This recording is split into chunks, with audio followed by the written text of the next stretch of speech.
بسم الله الرحمن الرحيم. أصدقائي أهلا وسهلا بيكم. حاجات كتير أوي حصلت بعد مباراة القمة بين النادي الأهلي ونادي الزمالك، اللي تغلب فيها النادي الأهلي على نادي الزمالك بنتيجة 3-0، وكان طبعا مباراة قوية جدا من جانب النادي الأهلي، فيها تكتيك عالي جدا. الشوط الأول طبعا انتهى سجال ما بين الفرقتين، ولكن الشوط الثاني أرى الملعب كويس كولر، وبدأ يغير من التكتيك بتاعه، بدأ يغير من خطته. كانت النتيجة 3-0 للنادي الأهلي. أنا عايز أقوله إيه؟ إن تبعيات مباراة كرة مباراة القمة في النادي الأهلي طبعا الفرحة، الجماهير الفرحة، الشكر من الكابتن محمود الخطيب للاعيبة النادي وللجماهير اللي بتساند النادي. في الجانب الآخر قناة نادي الزمالك، والكلام على ان كهربا عمل ايحاءات مش كويسة للجماهير، وشتم جماهير نادي الزمالك وشتم مجلس إدارة نادي الزمالك.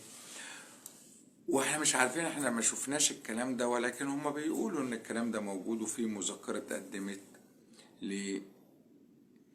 لاتحاد الكورة شكوى ضد كهربا للجنة الانضباط. حاجة غريبة جدا ومنطق غريب جدا.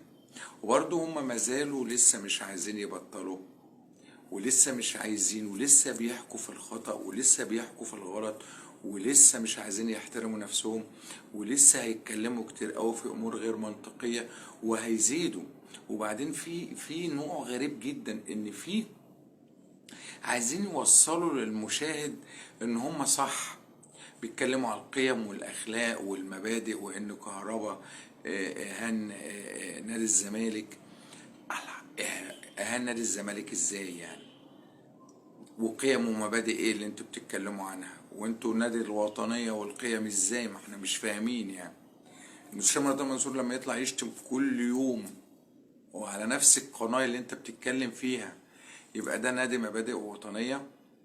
شيكابالا لما يروح يستفز جماهير النادي في كل مباراة بيلعبها مع النادي الأهلي، هو ده نادي الوطنية؟ هو ده نادي الوطنية اللي انت بتتكلم عنه أخ كريم؟ وجمال عبد الحميد لما يطلع يقول الأهلي بيقدم رشوة للنادي الاتحاد السكندري، هو ده نادي الوطنية؟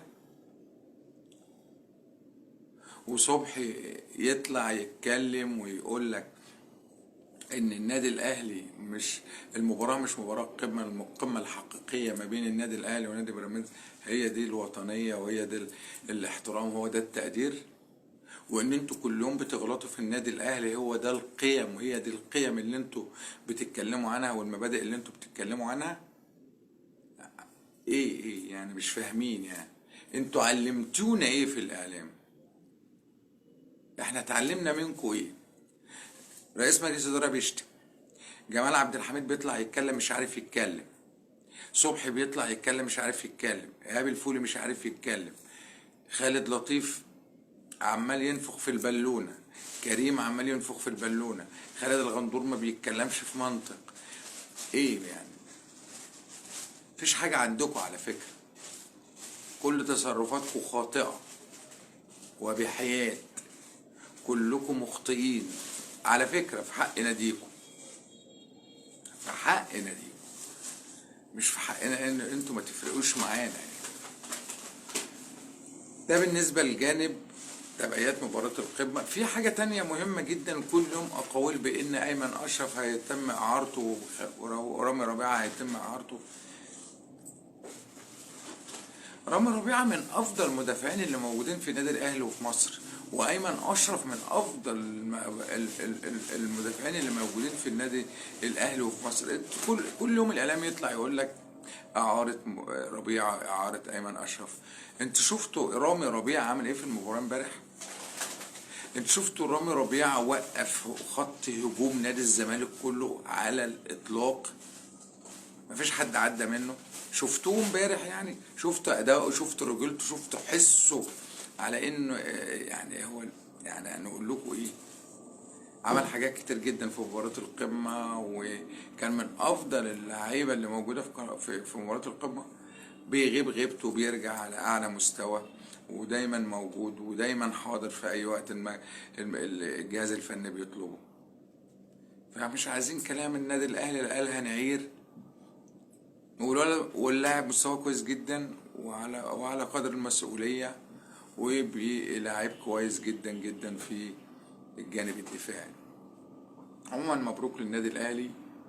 يا ريت ان قناة الزمالك تغير السيستم بتاعها وتبدأ تظبط الامور علشان فرقتها، وتبدأ تبعد بقى عن اهانات الناس وعن قيل وقال، ويتفرغوا لفريق كرة القدم، لان الرياضة اخلاق، الرياضة قيم، والرياضة مبادئ. شكرا.